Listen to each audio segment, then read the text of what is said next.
আপনারা যতজন এখানে দেখবেন আমাদের সাথে আছে প্রত্যেকে কিন্তু গুমঘর থেকে বের হয়ে আসছে, বেঁচে আসছে। এবং আমরা এখানে বাংলাদেশের আনাচে কানাচে আমাদের অনেক সদস্য আছে।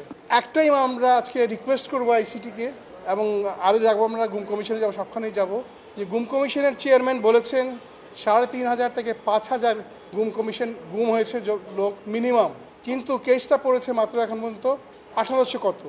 আমরা যখন গুম ব্যক্তির সাথে কথা বলি তারা ভয়ে আসে না।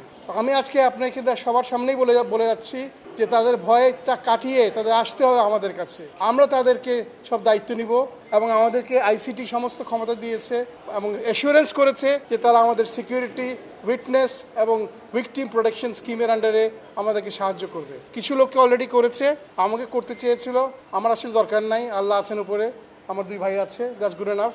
আমি আজকে আপনাকে আবার রিকোয়েস্ট করছি, আমাদের যে দাবি নিয়ে আমরা দাবি ঠিক না, আমাদের অনুরোধ দিয়ে আসছি, কিছু রিকমেন্ডেশন নিয়ে আসছি।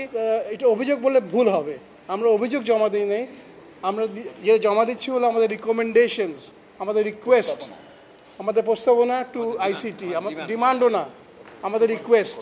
আজকে আরও 4জন ভিকটিম চলে আসছেন আমাদের ডাকে, এবং ওনারা একটু পরেই, আপনাদের মিটিংয়ের পরেই ওনারা কেস জমা দিবেন।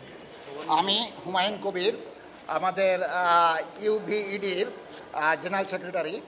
আমরা এই সংগঠনটা করেছি মূলত যারা সত্যিকারে গুম হয়েছে, তাদের বিরুদ্ধে অন্য কোনো মামলা না, গুমের মামলা আছে শুধু, সেই সব সদস্যদেরকে একত্র করে তাদের যে সমস্যাগুলো আছে সেই সমস্যাগুলো লিখিতভাবে প্রস্তাবনা আকারে আমরা আইসিটিতে তুলে ধরেছি।